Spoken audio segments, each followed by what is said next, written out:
Bienvenue tout le monde dans un nouvel épisode de Questions de perspective, le podcast. Dans cet épisode, j'avais envie de parler de théâtre, alors j'ai invité un bon ami à moi, Vincent Chacon. Bonne écoute tout le monde. Salut Vincent. Hey, salut! Comment ça va? Ça va bien, toi? Ça va super bien. En plus, aujourd'hui, on va parler d'une passion qu'on a tous les deux, puis qu'on pourrait dire qu'il y a un soleil de passion dans lequel on gravite autour constamment, le théâtre. Ah oui, c'est bien dit. D'habitude, j'aime ça commencer avec une question de nombre. Un Oui. peu une question aléatoire, puis celle que j'aimerais te poser est là. Combien de pièces de théâtre tu penses que tu as lues dans ta vie? Que j'ai lu dans ma vie. Lues. Oh, Et si j'avais une liste là, avec toutes les pièces de théâtre, ce serait le fun que dans mon cerveau, je peux sortir une fois de temps en temps des statistiques qui me permettent justement d'avoir toutes les choses que j'ai emmagasinées depuis le temps. Boy, je pourrais donner un chiffre, ça me semble pas tellement, ça me semble pas si gros que ça. Peut-être une quarantaine, une cinquantaine, grosso modo. C'est quand même bon. Si tu penses que, tu sais, c'est une cinquantaine, est-ce que c'est varié au travers les âges ou t'as un style, pis t'en as lu quasiment comme 80% dans ce style-là, puis... De toutes les époques. J'aime explorer vraiment du début de tout, dans le temps des Grecs, là, dans le temps où est-ce qu'ils faisaient de la tragédie incroyablement. C'était grandiloquent. Mais jusqu'à aujourd'hui, il y a plein de découvertes aujourd'hui. Il y a des nouveaux genres à chaque année quasiment qui sortent. Donc, si tu fouilles un petit peu, t'explores, tu trouves des nouveaux auteurs qui ont des nouvelles idées.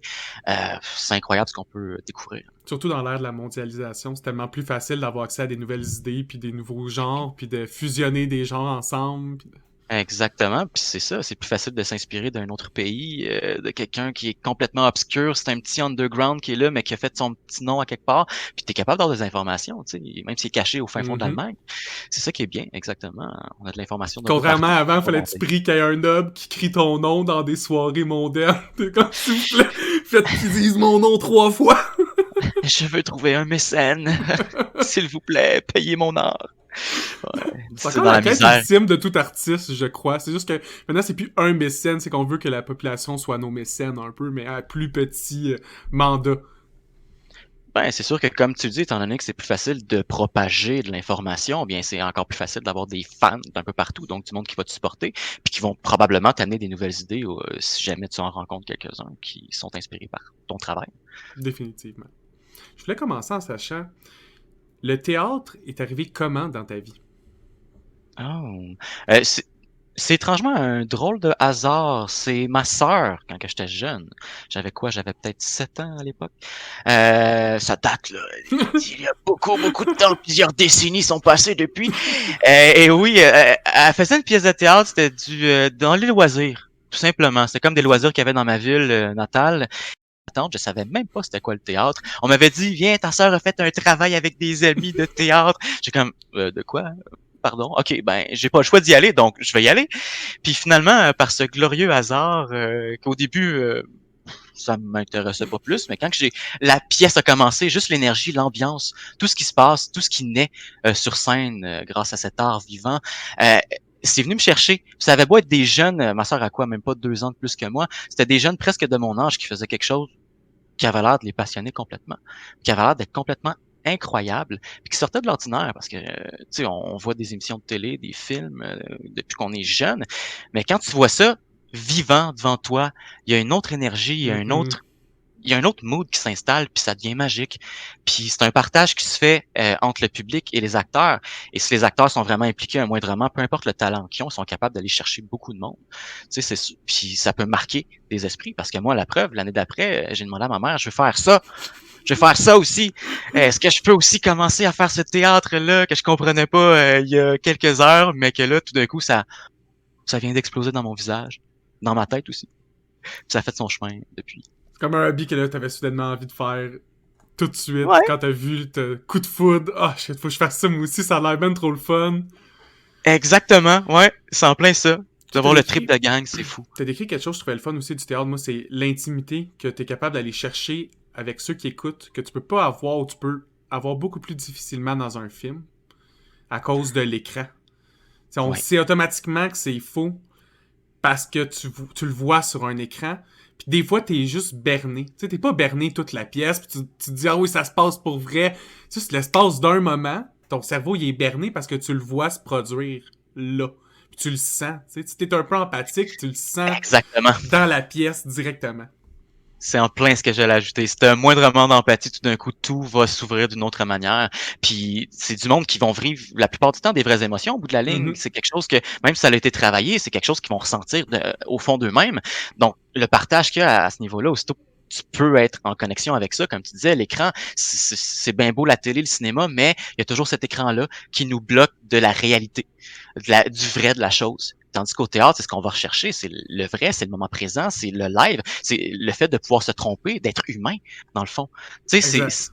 T'as pas de c'est juste ça. filet, t'es juste là, devant le monde, c'est un peu Exactement. Si tu te plantes, tu te très plantes. Si intime. tu oublies ton texte, mais c'est qu'est-ce que tu vas faire avec ça après, qui va Mhm. faire de toi, qui va te permettre de vivre quelque chose d'autre ou d'évoluer à travers tout ça. Continuer à construire, même si c'est quelque chose qui est normalement très, très bien ficelé. C'est un peu la joie de l'art vivant. Là. Tu sais, les humoristes ont un peu le même plaisir d'avoir le sans filet, d'avoir le même sentiment avec le public, de pouvoir créer sa bulle autour d'eux. Puis de... Ouais. Ça, on aime ça, puis je pense que ça nous manque. C'est pour ça que j'avais envie d'en parler. Ben, je peux te confirmer que tu n'es pas le seul à qui ça manque. Disons que ça fait un moment que j'ai un petit peu j'ai laissé tomber à cause de On mon n'a pas travail qui vraiment prenait le beaucoup de temps, choix. mais Puis... c'est ça. Mais puis j'avais besoin d'en refaire avant cette situation incroyable et mondiale qui nous entoure depuis quelques temps. Puis j'avais besoin d'en refaire. J'ai cherché à faire des troupes. Je voulais repartir des trucs, mais à un moment donné, ben, tout est tombé. Donc, on pouvait plus faire grand-chose et mon petit besoin est encore là en train de, tu sais, de se construire, de chercher une manière de s'extérioriser. Ouais. C'est Ben, comme tellement... toi, j'imagine. Ouais, définitivement, là, dans cette recherche de comment mettre notre art ou de dévier ce qu'on voulait faire ou l'adapter un peu aux conditions qui nous sommes présentées. Mais tu sais, on y pense. On va voir si, à force d'en parler, on va trouver une solution qui serait peut-être pertinente à Ben, c'est montrer. clair. C'est clair qu'il y a plein de solutions. Je me demandais, est-ce que tu te souviens c'était quoi la pièce ou c'était une pièce montée de toutes Oh, pièces? je me suis posé la question, justement. Je ne me souviens pas du tout c'était quoi la pièce de théâtre. C'est ça le pire. Je me C'était juste souviens parce que c'était absolument pas le de ce vibe qui était se passe. trop bon. C'est ce que j'ai vécu, c'est l'expérience que j'ai vécue, c'est le sentiment au bout de la ligne que j'ai vécu qui m'a Mhm. marqué le plus que la pièce en tant que telle. C'était peut-être vraiment mauvais au bout de la ligne, je sais pas, mais avec mes yeux de petit garçon à ce moment-là, c'était Ben spectaculaire, oui. c'était un miracle qui se réalisait devant moi.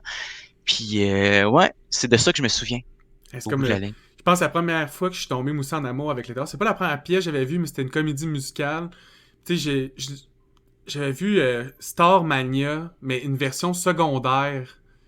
Puis Version j'avais secondaire. capoté, tu sais, j'avais capoté au point où j'avais forcé mes parents, là, tu sais, j'avais supplié mes parents d'aller voir Notre-Dame de Paris qui jouait à peu près dans les mêmes époques. J'ai comme, faut que je vois ça, là, je suis en amour avec les comédies musicales, mais par un talent de gens du secondaire, là. C'est toutes des personnes qui ont probablement pas une vie d'artiste, qui ont juste fait ça par pur hobby, qui sont quand même venus me toucher à un point où j'en écoute encore constamment, tu sais.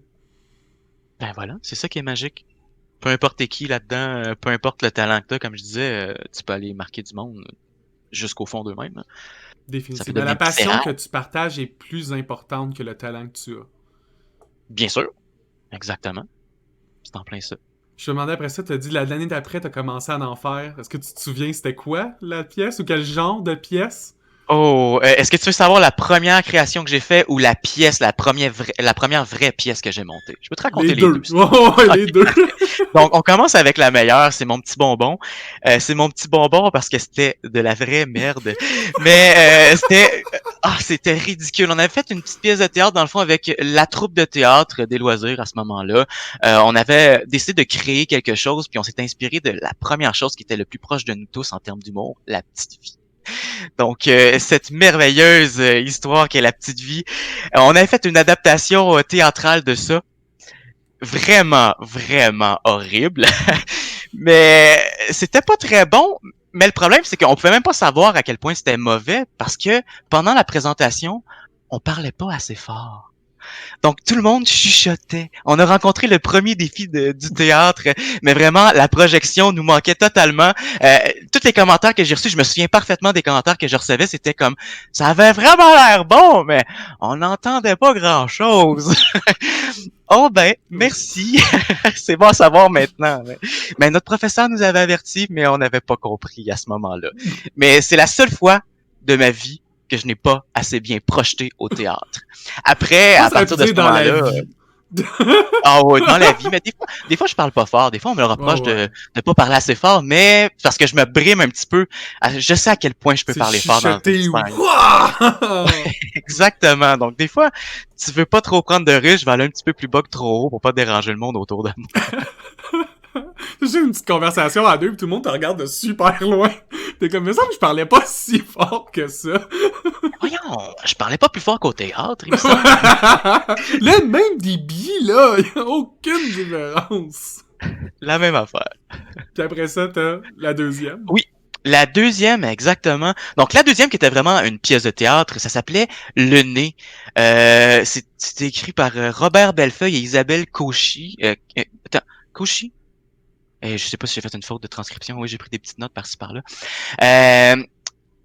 C'est dans le fond une pièce de théâtre où est-ce que t'as Yvan le barbier qui se réveille le matin, puis il mange sa brioche comme à son habitude, et tout d'un coup, la brioche qui a été préparée par sa femme avec amour et tendresse, puis c'est une belle petite scène qui commence, une belle petite journée tranquille, jusqu'à temps que ce fameux Yvan le barbier trouve un nez dans sa brioche. Puis là, il trouve pas ça super sain, puis ça se met à grossir. Puis finalement, il y a la police, il y a une enquête qui se crée, c'est n'importe quoi, mais finalement, le nez, il se pousse. Là, tu te rends compte que dans cette réalité-là, les nez se sauvent des visages de ceux qui les ennuient pour aller pour aller faire une carrière dans un cabaret ou quelque chose comme ça. Ils deviennent des chanteurs de cabaret, puis ça devient super bizarre, weird, mais drôle en même temps. C'est une pièce pour enfants, on s'entend, C'est comme donc une ça le faisait comédie très très bien. absurde, mais... Ouais, pour enfants, avec une petite histoire qui a quand même un sens au bout de la ligne, tu sais, puis qui t'amène une petite morale probablement, j'imagine. Je me souviens pas exactement de toutes les grandes lignes, mais moi je jouais Yvan le Barbier. C'était mon premier rôle Ouh. principal dans une pièce de théâtre, et c'était probablement ma piqûre, ma vraie piqûre est née à ce moment-là, parce que j'avais une responsabilité, j'avais quelque chose sur les épaules, j'avais un défi. Surtout, c'est ce qui me manquait probablement au primaire, puis c'est ce qui faisait que moi j'avais des notes, j'étais pas là à l'école, j'avais pas le goût, j'étais limite TDA puis non diagnostiqué. Puis les professeurs disaient à mes parents que j'étais pas trop là dans la classe, j'étais dans l'une tout le temps, mais tout d'un coup, j'étais arrivé dans quelque chose qui m'a absorbé à 100%, puis qui On est venu me chercher. sous-estime la force des hobbies slash passion, puis comment ça l'aide au focus général, puis comment Ben oui. tu trouves la discipline au travers de tes passions, puis tu trouves aussi l'envie de continuer à faire tout le reste au travers des passions. Ça, Tu sais, ça pour te permet de te beaucoup, raccrocher. exactement, pour beaucoup de monde, ça sert à rien de continuer sans passion. Tu sais, fait qu'à enlever un monde qui aurait zéro divertissement, zéro hobby, rien à part apprendre et travailler, pour beaucoup de personnes, ça serait pas suffisant. Tu sais, on a besoin de ce décrochage-là qui soit sous la forme de théâtre ou de lecture ou de Peu importe ce qui en t'anime, qui te général. fait vibrer, hein, exactement. Fait que c'est à Sinon, ce c'est rendu... moment-là, quand t'as fait ton premier rôle principal, que c'est vraiment devenu une passion. Est-ce qu'à Ah oui. cette époque-là, tu faisais que jouer ou t'avais déjà commencé à en lire un peu? Ben j'en lisais d'une manière ou d'une autre parce que quand t'apprends, t'as pas le choix d'en lire. Moi, évidemment, Mais ceux que tu joues, là. ouais, ouais. En parallèle, ben j'avais des petits trucs que je lisais, mais c'était surtout le jeu qui m'intéressait à ce moment-là. Ok. Donc j'étais pas encore un grand passionné de lecture. C'est arrivé plus tard avec les Harry Potter et compagnie. Là, tu sais, c'est venu vraiment comme animer quelque chose d'autre. Puis là, j'ai commencé à lire du théâtre pour vrai. Mais à la base, c'était vraiment du jeu. C'est le jeu qui m'intéressait, qui venait me passionner, qui venait me chercher, créer des personnages, changer de personnalité, m'animer, puis avoir l'attention aussi sur moi un petit peu, parce que j'étais quand même un petit gars tranquille, posé, relax, qui voulait pas déranger les autres, qui avait pas le goût de fâcher qui que ce soit. Donc, j'étais assez tranquille. Mais quand j'arrivais au théâtre, là, tout d'un coup, le monde qui me voyait puis qui me connaissait disait, OK, là, c'est plus le même type. Là, il y a quelque chose de complètement différent. Il s'anime d'une autre manière, puis là, il est vivant. Puis là, on le sait qu'il tripe. Puis le monde aimait ça probablement, surtout pour ça. Y a-tu des types de pièces de théâtre à l'époque que t'aimais vraiment plus jouer que d'autres? Ou des rôles que t'aimais vraiment plus que d'autres? C'est une bonne question. Euh, oui puis non. Tout est un défi pour moi à la base. Je découvrais encore, donc aussitôt que tu me donnais quelque chose de nouveau que je connaissais pas, je me disais, OK, go for it, je m'en fous, je veux même pas savoir c'est quoi au bout de la ligne, donne-le-moi le rôle, puis si je me sens impliqué là-dedans, c'est parfait. Fait que je me lançais dans tous les défis qu'on m'offrait. Donc à ce moment-là, je sais pas si je Fait que pouvais t'aimais vraiment bien le dire. travail d'exploration avec le metteur en scène, là, la conversation, comprendre encore plus son idée, puis le Ouais. pourquoi du comment, parce que certaines personnes, ils aiment jouer, mais que c'est moins la partie qu'ils aiment du texte. Moi, entre autres, j'adore ça, là, j'appelle ça de la mécanique, là. C'est discuter de la mécanique, de pourquoi on bouge, c'est pourquoi je vais venir me toucher le visage à ce moment-là, puis ça, c'est des choses qui me passionnent.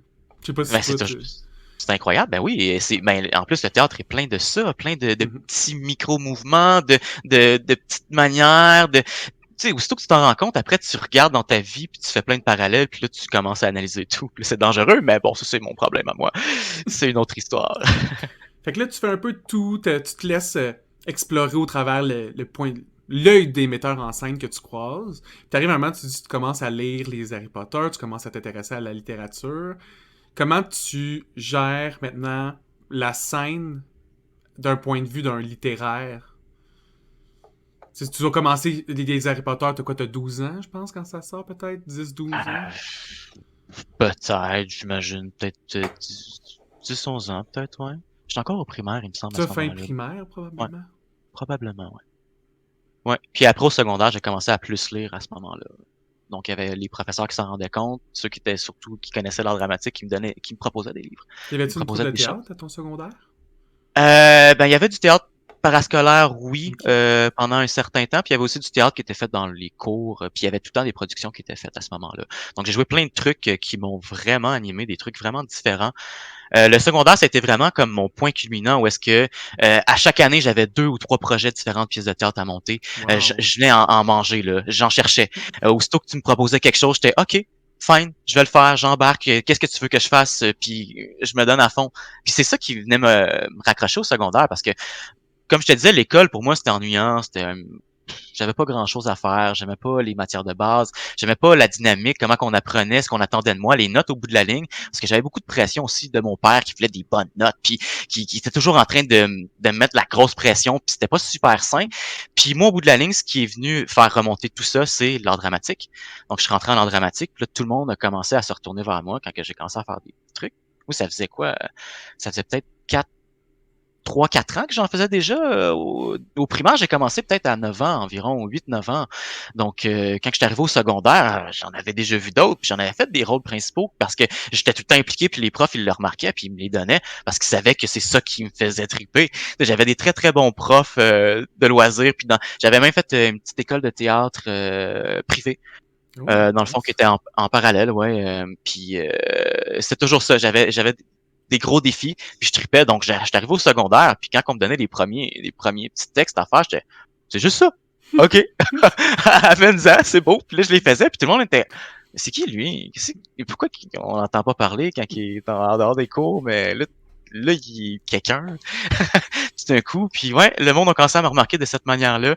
Il me voyait surtout mon trait artistique qui ressortait, donc c'était bon pour ça. Puis à chaque fois qu'on avait un cours, un projet à faire, toutes les têtes se retournaient vers moi en faisant comme, je peux être ton coéquipier, je peux être ton coéquipier. Ok, c'est beau. Allons-y, faisons n'importe quoi. Ça, c'est tellement le fun, les situations, mais il y a beaucoup de ça, je trouve, au secondaire. Tu sais, les gens où on commence à décider si on veut être un peu loud ou non. Tu sais, est-ce qu'on veut être quelqu'un qui s'exprime beaucoup en public ou non?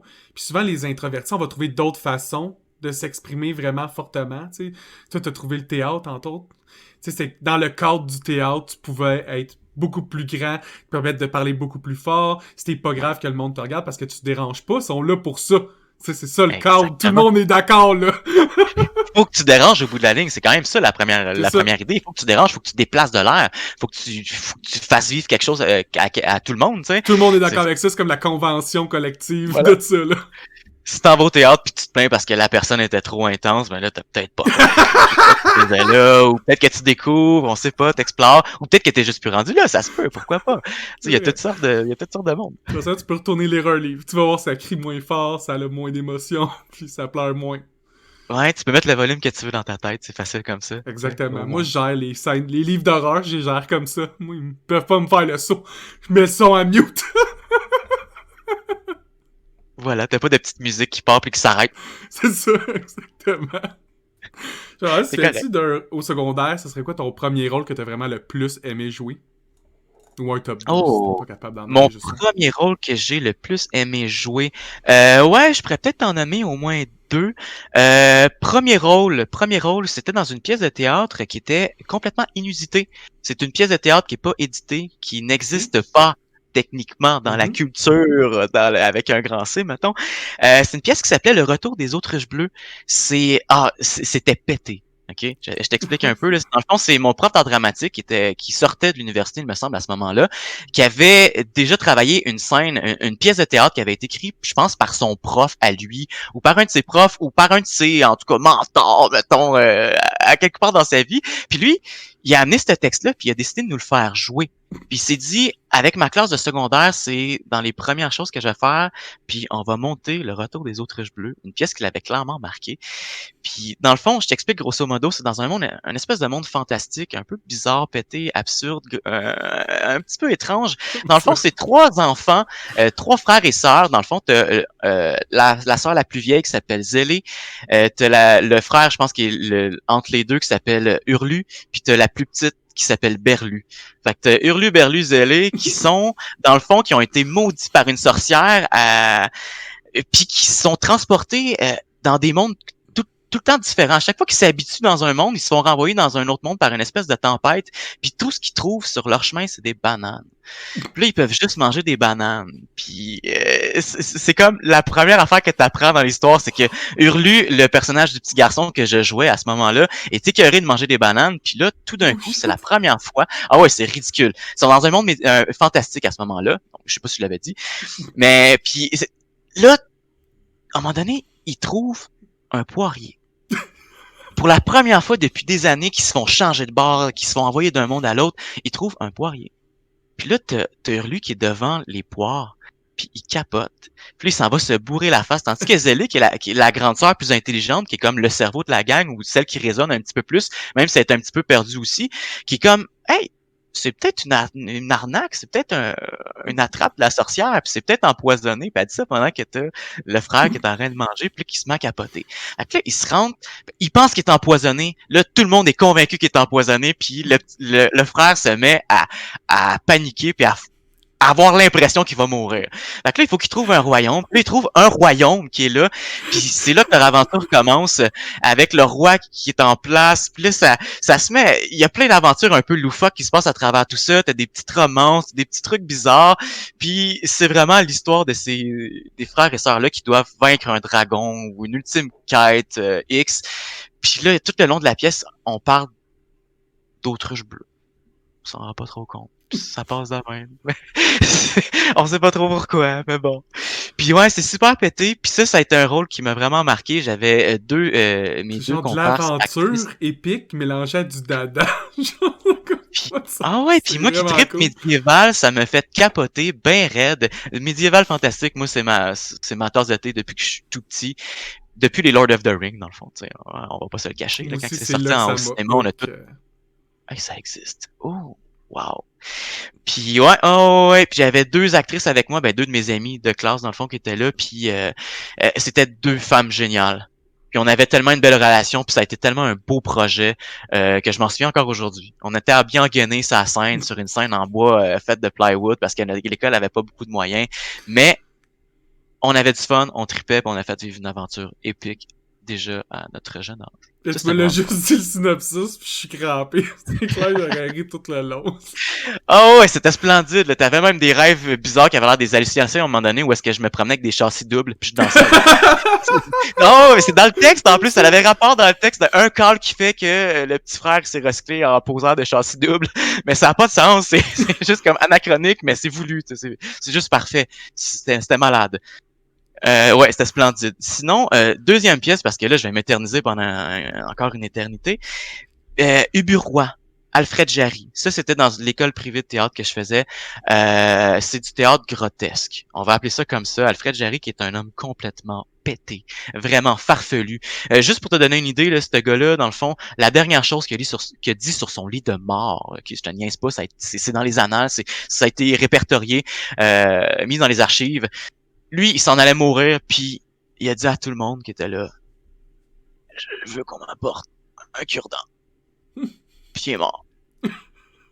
Il me semble que c'était quelque chose comme ça, genre il voulait un cure-dent, ou il a collé un cure-dent, puis il est mort. Puis c'était clairement dans l'esprit du personnage. Cet homme-là était de même, mais quand tu lis Uburois, tu te rends compte à quel point c'était fucké. Dans le fond, je te résume très très rapidement, ok? C'est aussi drôle que sa dernière année, ses dernières paroles. Pour vrai, cette pièce de théâtre-là, c'est un petit chef-d'œuvre pour moi. C'est un petit je jouais Ubu, le père Ubu, dans le fond, qui est le personnage principal. Tu te rends compte que le père Ubu, c'est un espèce de gros dégueulasse qui est un général d'un petit bataillon pourri en Pologne. Dans le fond, qui travaille qui est au service du roi, du grand roi de Pologne. Puis, il est bien avec ce qu'il vit. Jusqu'à temps que sa femme, Mère Ubu, qui est pas conne, elle finisse par convaincre le père Ubu que, père Ubu, tu peux faire plus que ça. Toi, là, t'es capable d'être le roi. Pas rien de moins que le roi de Pologne. Genre, fais un putsch, faites quoi? On rassemble du monde, puis genre, t'es le roi de Pologne, dans quelques semaines, on s'arrange. Puis lui, il est cave, mais des deux sens. Au début, il est comme, ben là, je rentrais pas là-dedans. Puis d'un coup, il finit par vraiment y croire, puis il pense que c'est son idée, parce qu'elle convainc que c'est son idée, évidemment, tu sais, parce que c'est ce genre de personnage-là. Puis c'est ça, il se met à faire un gros complot de putsch avec ses alliés qu'il a, d'autres dudes un petit peu shady, un petit peu dégueulasses comme lui, aussi grotesques que lui dans le fond, qui finissent par faire un putsch, ils fomentent quelque chose, puis là, ils finissent par se rendre, puis ils prennent la tête.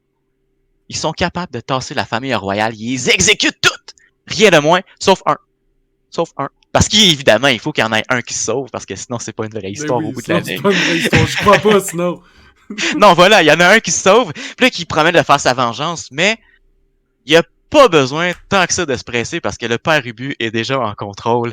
Mais le père Ubu, c'est dans le fond, c'est une grosse caricature des grosses têtes d'autorité qui prennent le pouvoir, qui comment dire, sont avides de pouvoir, mais qui au bout de la ligne savent pas comment le gérer. Ils savent pas c'est quoi le vrai pouvoir, puis ils savent pas comment gérer une place, puis comment ça fonctionne un royaume. Fait qu'il se met à faire un peu n'importe quoi. Lui, il se met à mettre à sac parce qu'il se rend compte que il y a plus vraiment d'argent parce que lui, il a décidé qu'il voulait gagner la population quand il a fait son push, puis il a comme commencé à pitcher de l'argent à tout le monde. Il a pitché de l'or. Toutes les ressources du royaume sont passées dans une espèce de don de aimez-moi, je suis le nouveau roi. Ah, vive Père Ubu, vive Père Ubu. Fait que c'est juste ça qui se passe. Puis ça finit que ça dégénère. Là, j'imagine lancer du cash. Puis c'était génial. Il y avait du fun. Mais juste pour te dire aussi, moi qui est un petit maigrichon, tu me connais, je suis pas très très gros, je suis vraiment slim depuis que je suis tout petit. Ben, depuis que je suis tout jeune, dans le fond. Puis là, c'est un gros dégueulasse que tu joues, tu sais. Fait qu'on m'a bourré. On m'a mis de la rembourrure dans une espèce de petite camisole dégueulasse. J'avais une vraie bédaine. Tu sais, je pourrais te montrer des photos à un moment donné, là, tu capoterais. Là. J'ai des vieilles photos de ça, là. Je suis dégueulasse. On m'a mis de la marde en face, une espèce de moustache de crasse.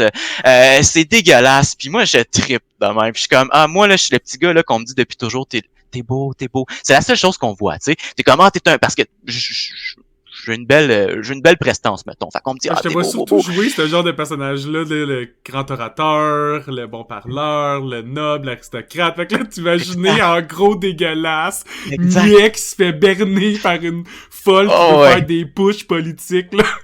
Moi, là, j'avais un bonbon, j'avais comme tout était beau, j'étais laid, mais je me trouvais tellement beau là-dedans. C'est ça qui était splendide. Je pouvais m'afficher d'une autre manière puis de me dire OK, ben pour une fois, tu sais, le monde, ce qu'ils vont remarquer en premier, c'est pas mon apparence physique, ça va être plus ce que j'ai à démontrer, même malgré la laideur que j'ai à travers tout ça. Mais c'était le plus beau parce que c'est génial. Puis à chaque fois que le monde me voyait, c'était les réactions qu'il y avait. Le monde qui me connaissait, autant les acteurs que les spectateurs au bout de la ligne. Les premières fois que le monde me voyait, je voyais des faces. Tu sais, à travers les spots qui m'éblouissent à moitié, je voyais des faces de ouais, mais vraiment, parce qu'en plus, je rentrais puis je me mettais à me dandiner.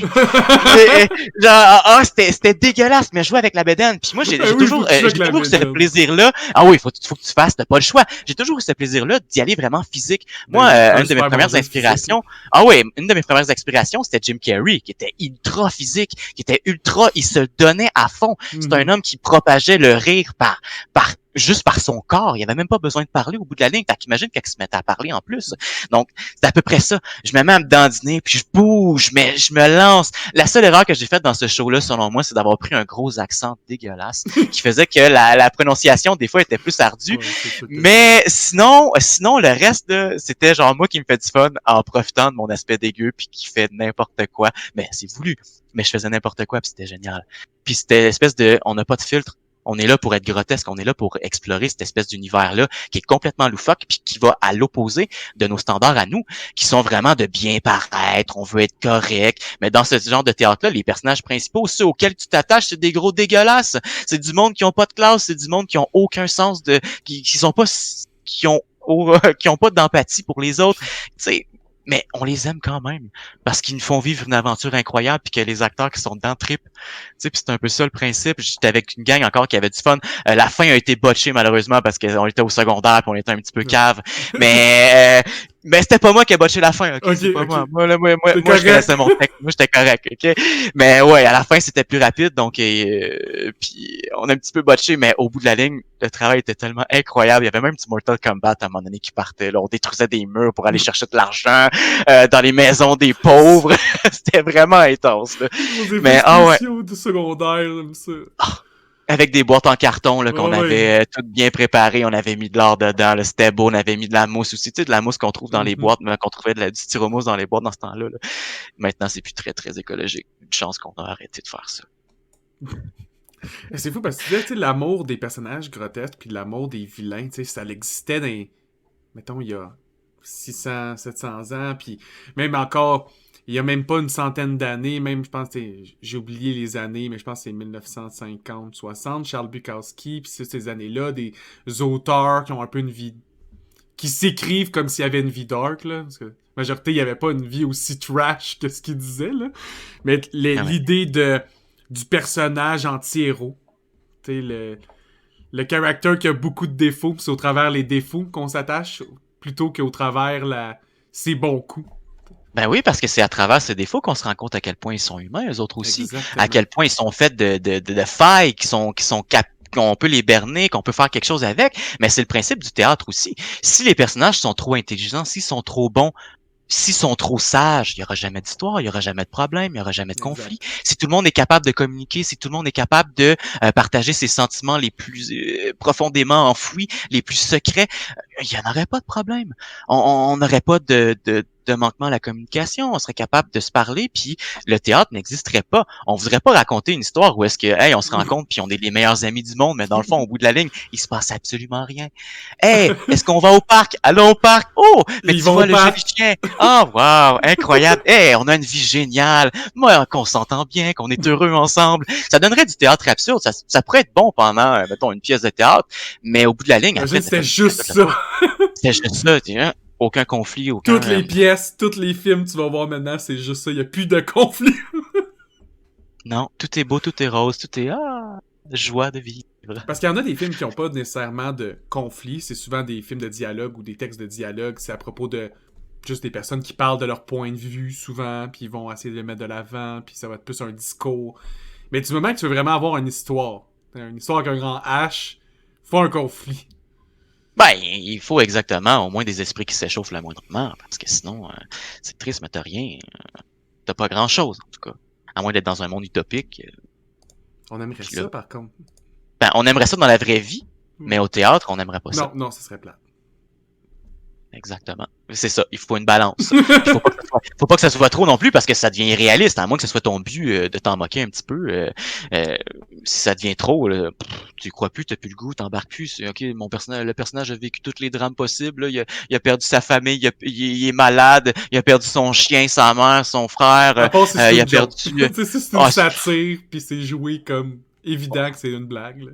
Ça finit avec ceci n'était qu'un rêve, puis tu fais comme quelle fin originale. Je le savais. Je l'avais vu venir, voyons.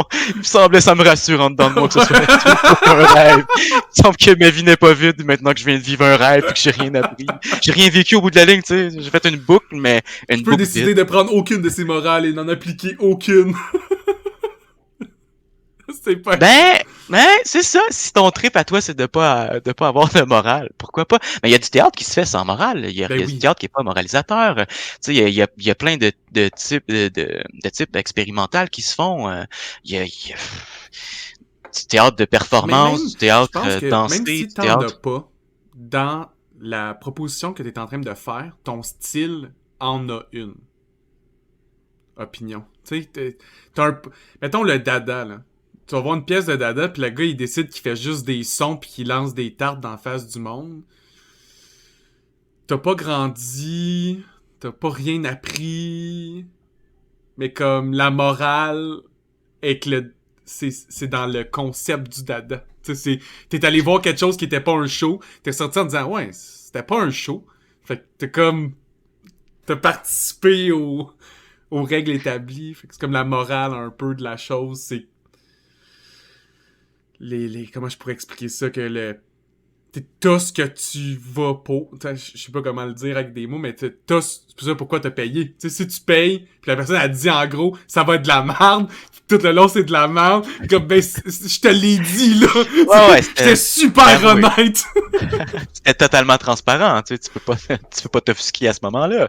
Mais en même temps, t'as ce genre de pièces-là qui peuvent exister, puis il y en a plein, je pourrais pas sortir d'exemple de mémoire, mais il y a deux manières d'aborder ou de percevoir ce genre de création-là. Tu peux sortir avec ton premier degré en disant j'ai rien vécu, j'ai rien appris, j'ai pas évolué, j'ai rien compris, donc c'était de la merde. Ou il y a d'autres personnes qui sont un petit peu plus curieux, qui vont se poser des questions à se dire alors pourquoi? Qu'est-ce qui s'est passé? Qu'est-ce que je viens de vivre? Qu'est-ce que j'ai ressenti? Qu'est-ce que le créateur ou les acteurs avaient en tête? Est-ce qu'il y avait quelque chose en tête? Est-ce que c'était quelque chose de complètement aléatoire? Est-ce que c'était juste sur le side, on a des émotions ce soir, puis on va y aller selon la vibe qu'on a?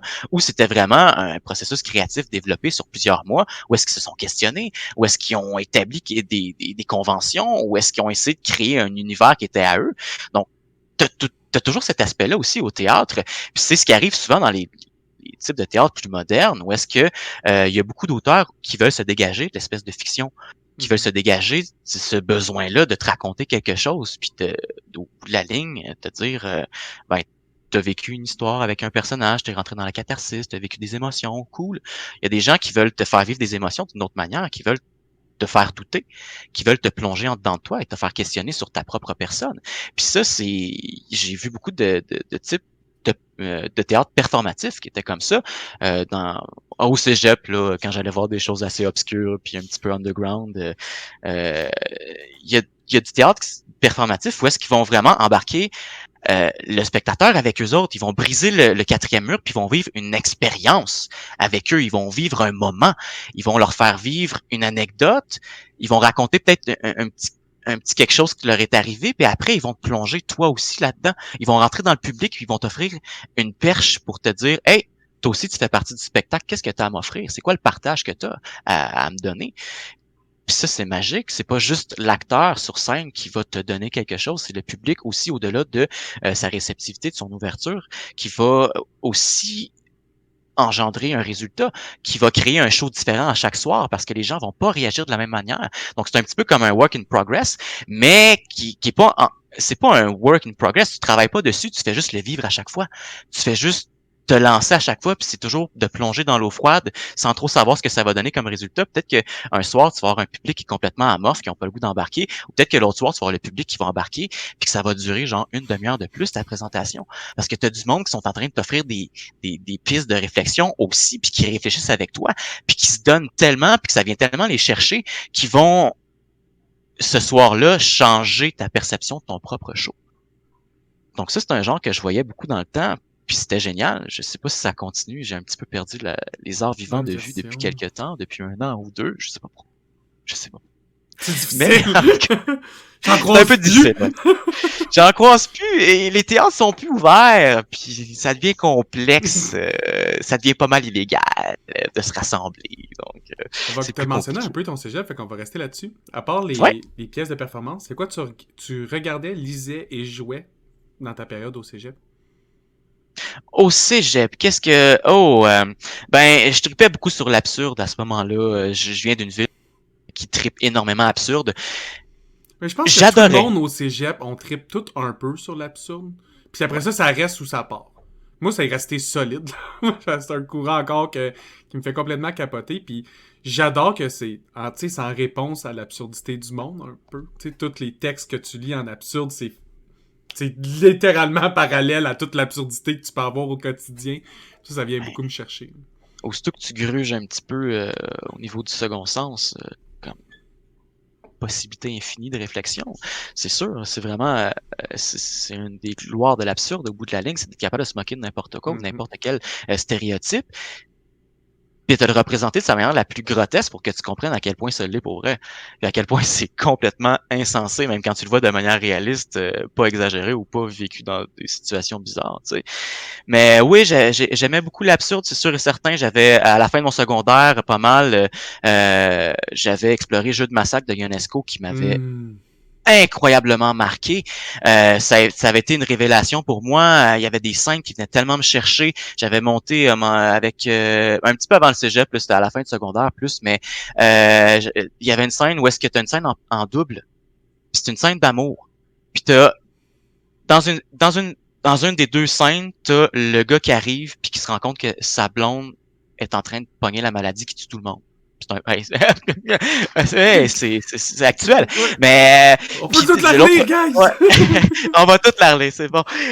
Puis de l'autre côté, ben, d'un côté l'homme qui arrive puis qui rencontre sa blonde qui est dans le pétrin, puis de l'autre côté la blonde qui arrive puis qui se rend compte que son chum est dans la même situation. Puis dans le fond, la même scène exactement qui se passe, exactement, réplique par réplique, les deux interchangent à chaque fois. Puis tu te rends compte que c'est la même trame qui suit, jusqu'à temps qu'il y a un moment clé dans la scène où est-ce que tout d'un coup ça switch. Puis là, il y a un petit quelque chose qui se passe, puis là on se rend compte que l'autre est en train de tomber de la maladie. Puis là, le personnage se rend vraiment compte, celui qui arrive se rend vraiment compte de la situation.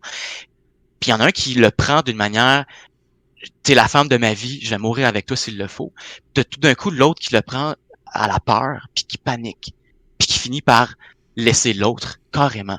T'as l'autre qui finit par virer aveugle, puis là, je te vois plus, je te sens plus, t'es où? Ah, je sais que t'es avec moi, je te sens avec moi, puis elle est partie à ce moment-là. Puis t'as l'autre qui est encore là, qui se sent plus, mais t'as juste l'espèce de détresse de celui qui aime vraiment, puis qui reste là, puis qui est juste comme tu me sens plus, tu me vois plus. Mais là, je vais te réchauffer, je vais te montrer, je vais rester avec toi.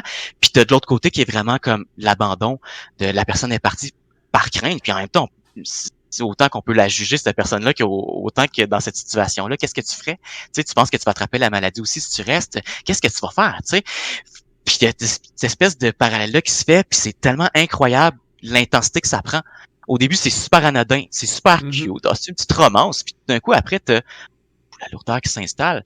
Puis malgré l'espèce de fond absurde qu'à travers tout ça, t'as l'espèce de tragédie de la vie qui est un peu comme ça aussi. Tu sais, mené à l'extrême, bien sûr, dans cette scène-là, mais tu peux voir des situations comme ça qui se passent aussi dans la vie de tous les jours. En tout cas. Sans aller trop là-dedans, on parlait d'absurde. Oui, oui. J'avais aussi rencontré Guy Foissy que j'ai monté aussi. Ça, c'est vraiment au cégep. C'est une des scènes, une des pièces de théâtre qui m'avait ébranlé. Parce que c'est un concept un peu fucké. C'est Veillée funèbre que j'avais monté, qui est dans le fond une pièce de Ok. théâtre où est-ce que tu as 1000 répliques. Mais 1000 répliques qui sont pas annotées. C'est pas un personnage qui les dit. Il y a personne qui est attitré pour les dire. Faut que tu les sépares. Donc, en tant que créateur, en tant que metteur en scène, Ok, tu tu fais dois juste. faire la distribution. Tu dis Nice. un, c'est à toi, deux, c'est à toi, trois, puis là, au bout de la ligne, tu te rends compte que à chaque fois que tu vas la remonter, cette scène, cette pièce de théâtre-là, tu vas avoir une histoire différente Mhm. qui va se raconter d'un point de vue différent. Les interactions vont amener un sens autre, étant donné que c'est pas séparé de la même manière selon les personnages. Tu sais, tu pourrais la jouer à deux personnes qui s'envoient des répliques, comme tu peux l'envoyer, tu pourrais la jouer à 18 personnes qui s'envoient des répliques au fil du temps. Puis dans le fond, c'est du monde qui se rencontre dans une veillée funèbre, ils sont devant le cercueil, puis ils parlent. C'est Puis ça. c'est toutes les discussions anodines, toutes les discussions sans sens, même jusqu'à profondes, qui parlent de la personne qui était là, en bien ou souvent en mal dans ce cas-là. Puis tu te rends compte que t'as plein de monde qui l'aimait pas ou qui l'aimait pas trop, puis ça devient... Là, on voit qu'il y a certaines personnes qui ont des liens, il y en a d'autres qui l'ont pas pantoute, des liens avec lui, puis tu vois vraiment cet univers-là à travers des répliques complètement saugrenues des fois. Ouais, ça, t'as du turlututu chapeau pointu, puis tout le monde, tu sais, dépendant de comment tu le montres, tout le monde se mettait à le faire dans notre cas, tu sais. Puis on fait juste décrocher. On fait quelque chose de complètement bizarre, puis après, tu replonges dans la tristesse du moment. Tu sais, ben, dans la tristesse mettons, parce que, tu sais, de la manière que c'est monté, je veux pas, ça devient complètement bizarre et un petit peu malaisant. Tu sais. Mais c'est ce qui est vraiment agréable de ce genre de pièce-là, c'est que ça t'amène un peu partout, ça te pose ça te mène à te poser des questions au-delà du sens premier. Parce que le sens premier, si tu fais juste te pencher là-dessus, on s'en fout. On s'en fout. Des fois, c'est même plate, le sens premier. Mais quand tu plonges dans quelque chose d'un petit peu plus profond, que tu te questionnes, là, tout d'un coup, tu te rends compte à quel point c'est une mine d'or. C'est génial. C'est comme ça me fait penser quand tu parles des sens premiers qui peuvent être plates, entre autres, il y a beaucoup de dialogues dans la cantatrice chauve de Ionesco. Si tu prends juste au premier degré, là, c'est Ah! nul, ça a aucun sens. C'est Dans le d'un fond, c'est parce ennui que mortel au premier degré, là. c'est une pièce qui est juste à propos de l'absurde du dialogue. À propos de quand t'écoutes pas la personne qui te parle, puis tu veux juste dire ce que t'as envie de dire, puis personne s'écoute, puis tout le monde fait juste dire. Ben ça donne Ouais. ça. C'est tellement bien représenté que le premier niveau de la pièce n'est juste pas écoutable, tant qu'à moi. Si tu veux juste écouter là, avec une semi-oreille attentive, c'est de la merde, c'est quoi qui se passe? Ionesco a ça de génial parce que on s'entend que son propos, comme tu viens de le dire, on parle de la communication entre les êtres, on parle du fait que les gens n'écoutent pas réellement les autres, ils sont toujours dans la réaction. Puis quand tu es dans la réaction, t'es pas dans l'écoute, tu prends pas le temps de comprendre ce que les autres t'amènent. Puis quand tu es toujours dans cette espèce d'envie-là de répondre puis de performer au bout de la ligne, d'amener ton point puis de dire regarde, moi, mon point c'est ça, t'écoutes pas. Puis ce qu'il y a de génial, ce qu'il y a de complètement génial dans cette pièce de théâtre-là, comme tu dis, la première partie, là, c'est comme tu veux t'arracher les cheveux de C'est la un tête. couple en plus. Ils sont incapables de dire deux phrases qui ont de l'allure un après l'autre. Mais là, t'as un couple, ben t'as les monsieur et madame Martin Oui. qui se rencontrent à chaque fois, Oui. pour la première fois, qui se souviennent même pas qu'ils sont mariés, ils revivent pour les premières fois leurs premiers instants, puis ils se parlent l'un de l'autre sans savoir à qui ils parlent réellement. C'est tellement dramatique, mais c'est tellement drôle en même temps parce que le texte est complètement weird, c'est complètement bizarre, tu suis pas, puis j'ai déjà essayé de monter ça au secondaire, puis c'était probablement la pire chose que je pouvais faire, parce que c'est tellement difficile à Ouais, moi aussi, j'ai retenir, essayé au ça n'a secondaire, puis aucun ça n'a pas eu le sens. même succès que quand j'ai réessayé au cégep, mettons. Exactement, ça n'a pas la même portée parce que tu n'as pas la même maturité pour comprendre ce texte-là. Tu vas le jouer au premier degré puis tu seras pas capable de l'apprendre parce que tout t'interprète au premier degré. Puis c'est normal, à cet âge-là, t'es pas encore rendu là. À moins d'être vraiment un génie là, incroyable. Ou tu l'as fait vraiment expliquer en détail, tu sais, quelqu'un Ouais, qui prend vraiment le temps de t'expliquer ouais. toutes les nuances, puis de... Non, c'est pas l'âge pour faire ça. De l'absurde, tu devrais jamais rencontrer. Ben, tu devrais le rencontrer au ne pas secondaire, le mais tu faire devrais pas activement. le comprendre. Ouais. Exactement. Tu devrais pas te lancer dans ce genre de projet-là, tu devrais attendre d'avoir une certaine maturité. Quoi qu'en même temps, ça te permet d'apprendre si tu le fais. Moi, ça a été tellement formateur. C'est la première fois, là, je t'avais parlé de la première fois où est-ce que je parlais pas assez fort au théâtre, puis là, c'était la première fois quand j'ai joué du Ionesco, quand que je faisais Monsieur et Madame Martin, c'était la première fois que je n'avais pas appris mon texte comme il faut. Et j'ai eu la honte de ma vie. Et j'ai jamais répété cette expérience-là. C'était une petite présentation qu'on avait, puis j'avais 2 scènes à faire, dont une de la cantatrice chauve, et les deux, mon texte était nul. Et j'avais pas bien travaillé, j'étais pas là, je sais pas pourquoi. Là. C'était probablement une des premières fois que je m'étais pas donné comme ça. C'était la dernière fois. Après, là, c'est moi qui allais chercher le monde qui apprenait pas leur texte, puis j'en devenais fatigant. Parce qu'en Puis il y a du monde qui m'ont absurde, là, détesté.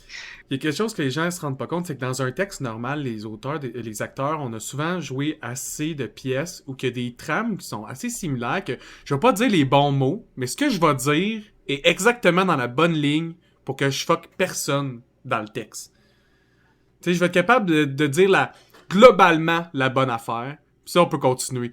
Mais en absurde, là, si ma phrase, c'est de te dire 12 fois Bobby Watson, puis à la fin, entre ça, je vais te dire commis voyageur, puis toi, ton cue, c'est commis voyageur, puis là, je le dis pas commis voyageur, mais toi, tu vas jamais rentrer sur ton cue, tu sais, faut que tu sois beaucoup plus minutieux, je trouve, que d'autres styles, ou qui est un peu plus naturel, tu sais, si t'es dans l'émotion, Ouais. tu peux te permettre un peu plus de distancement au texte, pour être encore plus dedans, ce que toi, tu sens pour vrai comme mot, mais dans l'absurde, si tu fais ça, c'est sûr que tu perds tout le monde. Ben oui, exactement, parce que dans l'absurde, tu sais, dans un texte normal, comme tu dis, là, tu peux avoir le sens, puis tu peux comprendre. Puis la personne qui a bien appris son texte, elle connaît normalement la réplique qu'il y a avant elle, puis elle connaît le sens de la réplique surtout. Les plus zélés vont la connaître au complet, mais la plupart du temps, on va connaître le sens. Donc, tu sais, tu comprends. Oh, la personne s'est trompée, elle a pas dit les bons mots, je m'en balance. Moi, je comprends, je peux continuer. En absurde, moi, ce qui me faisait comprendre que ce que j'allais dire, c'était genre, what oui, wap, wap, wap, tchou. Si tu m'amènes pas ton waliwi, wala wap wap choup, là, tout d'un coup, moi, là, je comprends plus rien, puis mon mécanisme dans ma tête, il partira peut-être pas au bon moment, comme tu dis, puis là, je vais être brain fuck. Puis c'est toujours une espèce de concentration que ça prend un deuxième cerveau en absurde des fois, parce que, tu C'est fou que sais, quelque chose qui est aussi chaotique demande autant de précision. C'est comme pour ouais, avoir mais démontrer le chaos, faut être précis comme un chirurgien. ben oui, parce que c'est quand même dans ton chaos, il te faut un certain ordre. Mhm. Puis c'est ce qui est beau, parce qu'effectivement, comme tu dis, tu représentes le chaos, mais c'est calculé Ouais. autour. C'est des mathématiques, quasiment, là, des mathématiques artistiques. Faut que tu saches qu'est-ce que tu fais, comment tu le fais, les mouvements vont t'amener à quelque chose. Euh, tout s'enchaîne. Donc, si t'as pas bien calculé tes choses, si t'es pas dans un certain ordre, une certaine discipline, tu y arriveras probablement pas tout de suite. Définitivement. Fait qu'après l'exploration de l'absurde du cégep et du théâtre de performance, t'arrives à l'université. Qu'est-ce que tu lis, joues et écoutes à ce moment-là? Oh, qu'est-ce que je lis, joue et écoute. Rendu à l'université, là, je suis rendu en enseignement de l'art dramatique. Donc là, la plupart de mon cursus académique est comme focusé sur le théâtre, apprendre à devenir un artiste pédagogue. Parce que, dans le fond, à l'école supérieure de théâtre, je dis ça comme ça pour que ça a l'air vraiment plus prestigieux que le nom après toute chose. Mais c'est une très bonne école hein, pour l'enseignement. Mhm. Euh, J'étais toujours plongé à me questionner, à lire du théâtre, à lire des choses. J'avais rencontré, avant d'arriver à l'université, j'avais lu, c'était vraiment comme à la fin, c'était entre les deux, le gap du cégep à l'université, j'ai rencontré Robert Lepage. Hmm. Robert Lepage qui a été une révélation pour moi. J'ai lu La face cachée de la lune. Premier rapport que j'ai avec Robert Lepage, c'est avec La face cachée de la lune. C'est un de mes profs de cégep qui m'avait fait lire ça. Dans le fond, c'est un universitaire aussi. Le gars, il est vraiment comme dans la mentalité. Je vais vous apprendre c'est quoi l'université parce que vous allez y aller. Puis je vais vous apprendre à plonger puis à aller beaucoup plus loin que ce que vous faisiez normalement. Puis il nous amène Robert Lepage, La face cachée de la lune, puis il nous dit bonne chance. Bonne découverte. Là, j'embarque là-dedans, puis je lis. Je sais pas qu'est-ce qui est venu me chercher à ce point-là, mais il y a quelque chose qui est venu au fond de moi me chambouler, qui est venu m'animer, qui est venu me passionner, qui est venu me faire me questionner au plus profond de moi-même. C'est juste fantastique ce qu'un seul homme peut faire, autant au niveau du texte qu'au niveau des idées, au niveau de la présentation. Parce qu'après avoir lu ce texte qui est venu me chercher, c'est tellement venu me chercher au fond de moi-même. Là, je le répète, je sais, mais que je suis allé remercier le prof. C'est même pas une blague. Je suis allé voir le professeur dans un cours. À la fin du cours, j'ai attendu que le monde s'en aille. Je suis allé le voir, puis j'ai fait Charles. Je sais pas comment dire ça, ça peut avoir l'air vraiment bizarre, mais je tiens à te remercier, genre sincèrement de m'avoir fait découvrir ça. C'est venu m'allumer, m'ouvrir une porte qui était pas encore ouverte puis que j'avais besoin de franchir pour pouvoir euh, découvrir autant sur moi-même que le monde qui m'entoure, puis à quel point je veux prendre place là-dedans, puis à quel point il y a il y a des bijoux, à quel point il y a des perles qu'on peut pas comprendre avant de les avoir prises dans nos mains. Puis le prof était tellement comme oh wow, ok, ben tu sais, je connais ce sentiment-là maintenant étant professeur aussi à mes temps, de se sentir que t'es allé créer quelque chose, puis t'es allé vraiment faire pousser, germer quelque chose dans l'esprit de quelqu'un. Puis au-delà de l'esprit, parce que l'esprit, c'est génial, tu vas y réfléchir après, mais quand c'est dans la passion d'une personne en plus, Mhm. que tu viens implanter quelque chose de nouveau, c'est encore plus fantastique.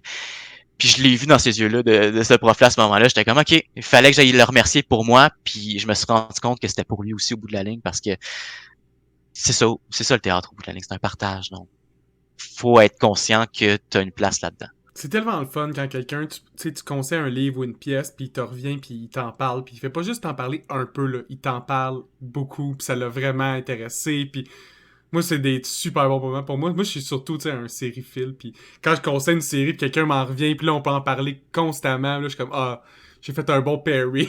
Tu sais, je me sens comme un matchmaker, un peu, là.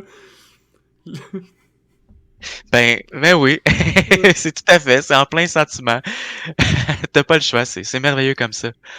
qu'est-ce que tu jouais à cette époque-là? Est-ce que tu jouais aussi du Robert Lepage ou t'avais moins le temps de jouer ou...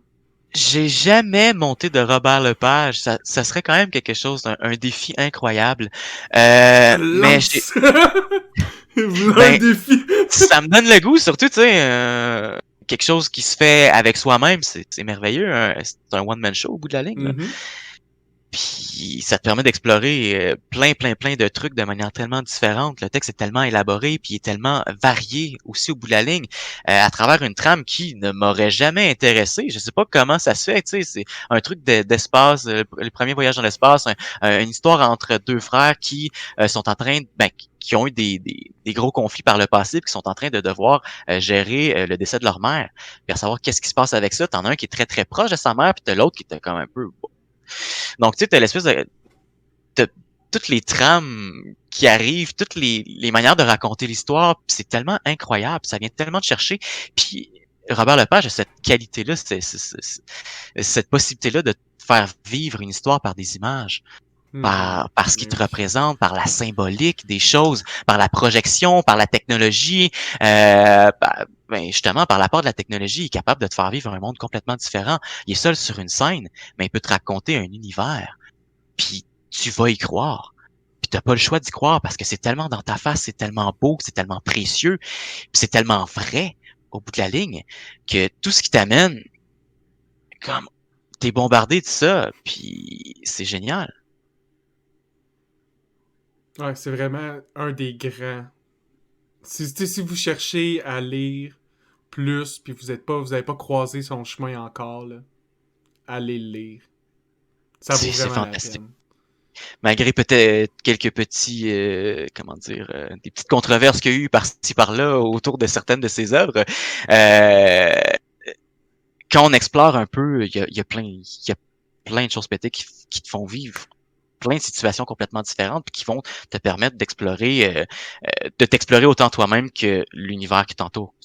C'est la manière que je peux le résumer, je pense. Définitivement. Parce que tu jouais d'autres types de pièces à l'époque ou... Oui, à l'université surtout, j'ai découvert, c'est un auteur québécois. On avait joué dans le fond, c'est La Têtue qui était, je sais pas si c'est encore vivant. Peut-être pas en ce moment, mais je sais pas si c'était encore vivant avant que tout commence. Mais ça s'appelait La Têtue, c'est la troupe dans le fond de théâtre universitaire de l'UQAM Ok. qui prenait tout le monde qui n'était pas dans le cursus interprétation. Dans le fond, c'était ouvert pour tout le monde. Il y avait des Ok. auditions qui se faisaient, puis il y avait un metteur en scène qui était soit un metteur en scène qui était le même depuis quelques années, ou sinon qui changeait. C'est des artistes de tout horizons différentes. Des fois, c'était des acteurs des fois, c'était des profs, des fois, c'était des metteurs en scène même de formation, qui venaient monter une pièce de théâtre avec le monde de l'UQAM. Puis on avait monté, la première fois que j'ai fait le show, on avait monté Le doux parfum du vide de Hmm. Pascal Lafont. Puis dans le fond, je t'explique rapidement. Je sais pas si tu Tu m'entends peux... bien. Je sais pas, Oui, j'ai oui. Oui, une oui. petite latence. Excellent. On Donc, t'entend. Le doux parfum du vide de Pascal Lafont, qui est dans le fond, c'est toute cette pièce de théâtre-là se passe dans un univers où on peut s'imaginer le,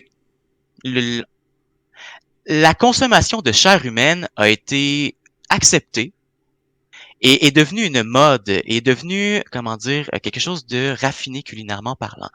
Donc, on est rendu dans une société où le cannibalisme a été accepté et légiféré, et il y a des restaurants hyper huppés qui proposent la consommation de chair humaine, et c'est toujours de la consommation de chair humaine consentante, bien sûr. C'est du monde qui s'en vont se faire exécuter à la boucherie et qui se disent je donne mon corps à l'art parce que c'est pas la science, c'est rendu l'art rendu là parce que La c'est à la gastronomie. cuisine. Tu sais, Ben on va oui. devenir un mets.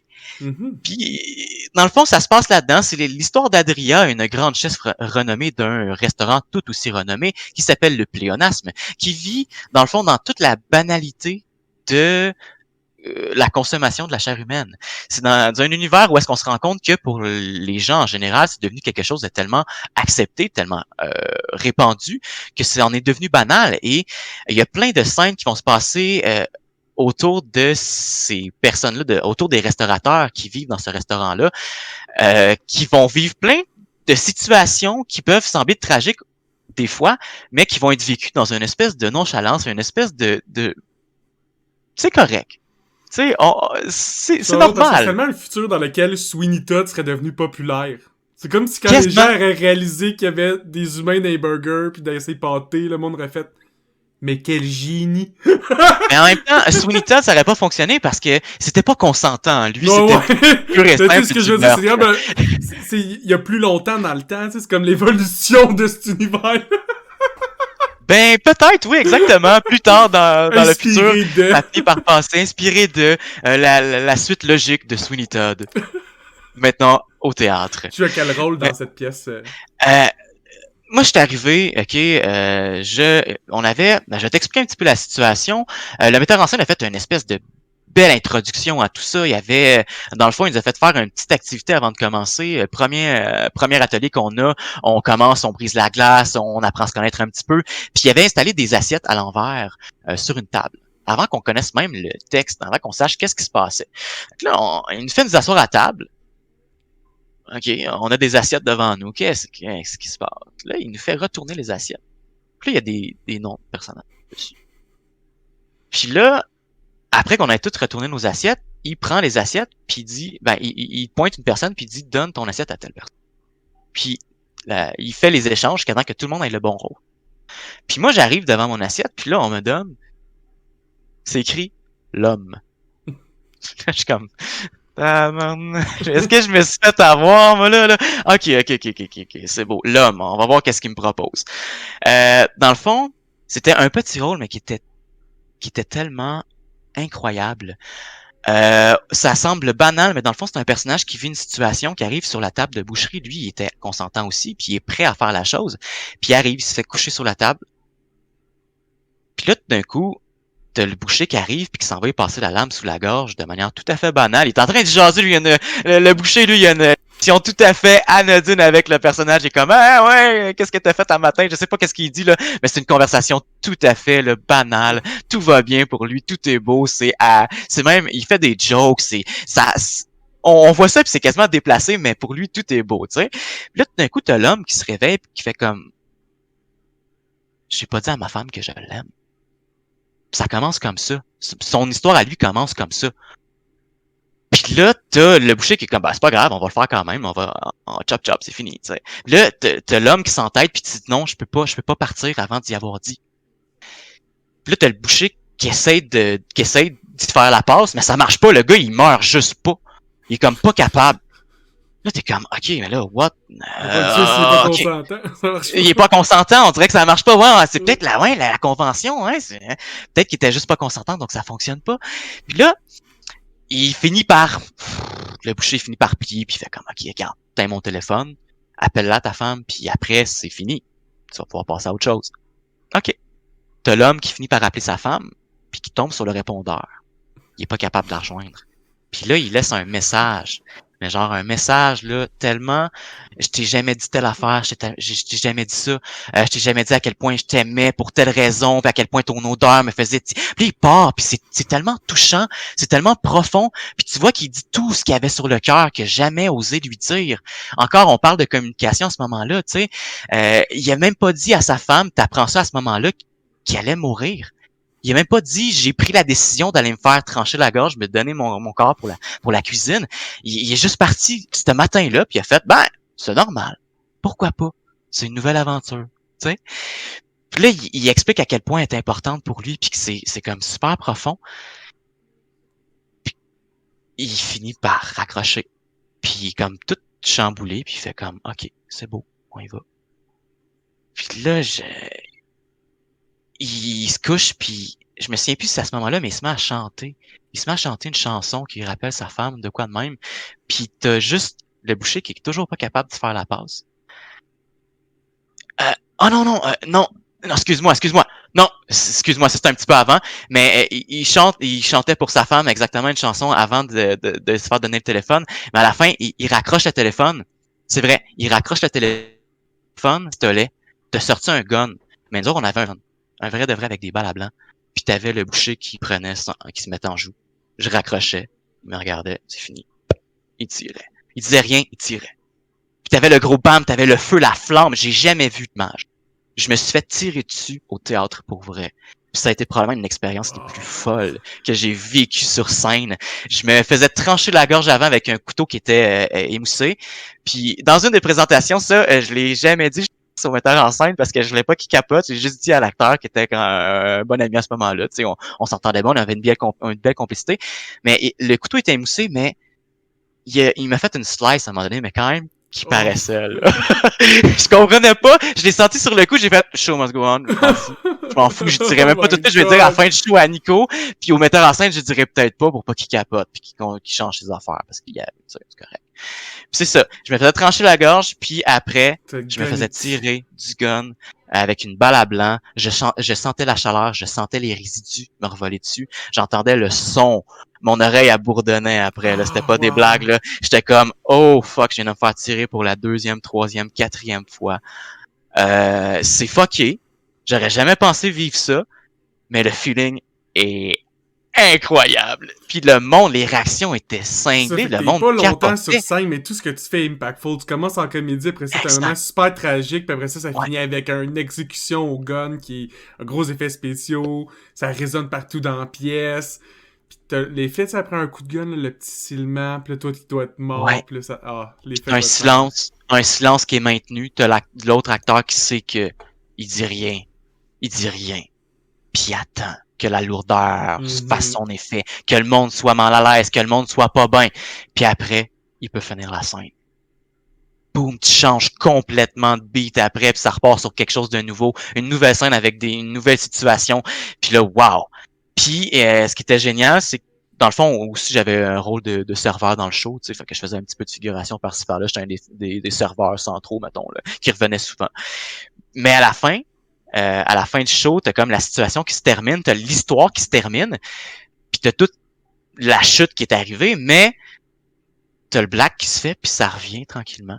Puis t'as juste le personnage de l'homme qui est là, encore sur scène, puis qui est au téléphone, puis qui est juste comme, il continue à parler à sa femme, puis ça devient profond, mais beau, touchant, sincère, puis ça finit le show de juste un homme qui dit à quel point il aime sa femme, puis à quel point il a pas dit tant d'affaires, puis ça finit sur ça qui descend tranquillement, puis ça s'en va de même dans le néant.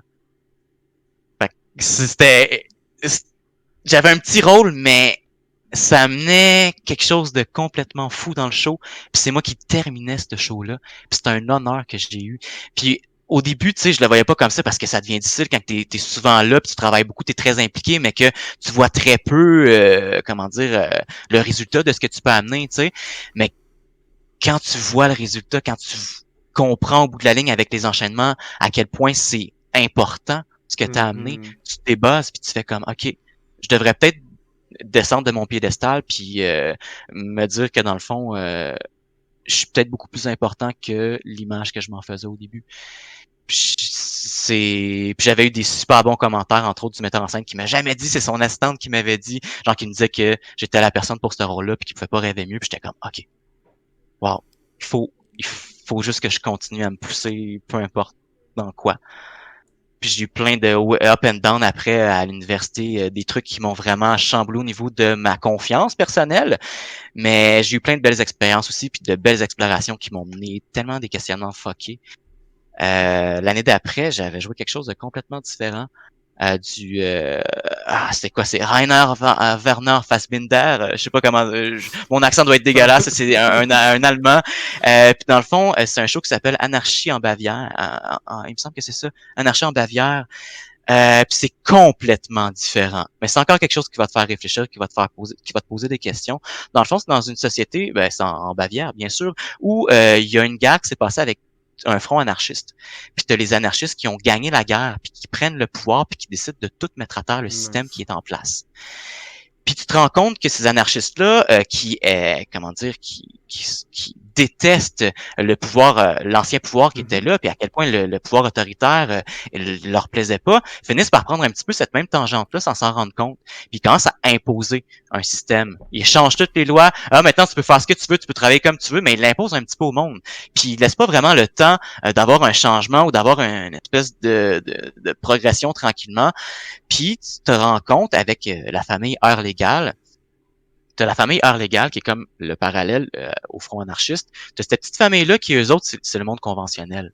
C'est le monde qui ont grandi puis qui ont évolué dans le système capitaliste qu'ils connaissaient à ce moment-là, cette espèce de société-là que nous-mêmes on connaît, puis qui sont pas capables d'en déroger.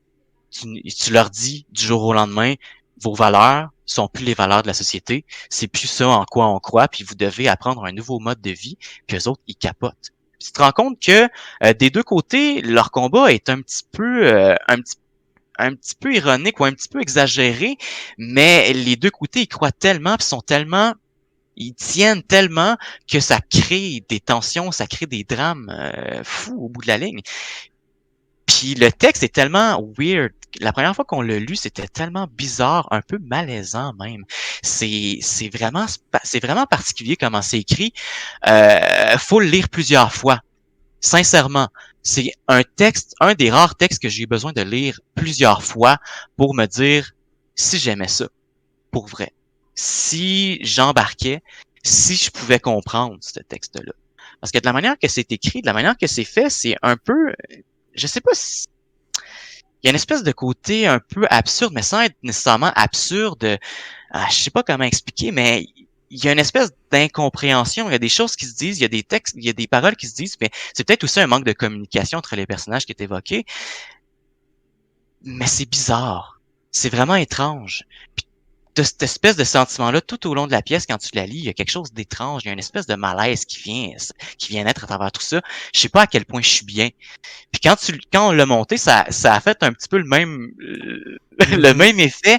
On a tellement exploré ce texte-là, on a tellement changé, on a tellement découvert des nouvelles avenues, on a tellement essayé de tout refaire de A à Z à chaque semaine presque, même tellement que à la fin, une semaine avant le show, le metteur en scène arrive en nous disant "Hey guys, je l'ai. On change tout. On n'a pas compris le show. On l'a pas fait de la bonne manière." Puis on est comme, ben là, Mathieu, c'est une semaine avant le show. Ouais, mais on va faire ça comme ça. Puis on va le mener. On était toujours entre, tu sais, on était toujours entre, est-ce qu'on le montre réaliste ou est-ce qu'on le montre le plus absurde possible ou le plus fucké possible pour qu'on comprenne qu'il y a une certaine distanciation qu'il faut qu'il s'installe. Puis on est allé toujours dans les deux avenues, puis on comprenait pas à quel dosage on avait. Puis là, il nous a dit, il faut aller là, mettons. Puis c'est là qu'on va. Moi, j'y crois. Là, on était tous comme... Le dosage 48%.56, guys, c'est ça, là. Ouais, ok, on va essayer, mais... Puis, ce qui est merveilleux avec cette espèce de ce processus créateur-là, c'est que on a vécu exactement le même malaise que les personnages vivaient. Je pense qu'on a plongé à 100% dedans. Puis je sais pas si c'était voulu de la part du metteur en scène, mais c'est magique parce que c'est un peu ce qui a été créé. Puis autant le malaise était représenté sur scène, parce que il y a des gros moments de malaise, il y a des gros moments vraiment weird ou qui euh, doivent être pris avec réflexion, avec un certain recul. C'est le fun, après le malaise, jouer avec, le faire sentir. Mais oui, c'est le fun. Puis on a même évolué avec, donc je sais pas si ça nous a inspiré ou si ça nous a alimenté, mais le résultat était clairement différent après, ça c'est sûr et certain. Oh, c'est tellement bon, là. Je sais qu'on pourrait en parler encore 1 heure, mais c'est ce qui va conclure notre épisode ensemble sur le Ah théâtre. non, on finit sur un malaise. C'est ça le but. Ah, Pour finir la boucle comme il faut. Puis ça m'a fait incroyable. vraiment un plaisir pour vrai, Vincent, que tu sois venu nous parler de théâtre. C'est passionnant, j'ai ri tout le long, t'as des anecdotes malades. C'est sûr que je vais essayer de te réinviter pour que tu continues à nous en conter, là. Ça va me faire plaisir. Ben, le plaisir est partagé. Merci de l'invitation. Pour être honnête, ça m'a fait vraiment du bien de pouvoir sortir de ma bulle, pouvoir justement parler un petit peu de ma passion qui est quand même un petit peu prise en ce moment, au fond de moi-même. On va trouver des solutions. On va parler, toi et moi, on va pouvoir faire un nouveau genre de théâtre pour pouvoir pallier à tout ce qui se passe en ce moment. Puis On va merci à pouvoir tout aller le plus monde loin. d'avoir écouté. Puis on se voit tous dans un prochain épisode. À la prochaine. Yeah! Salut!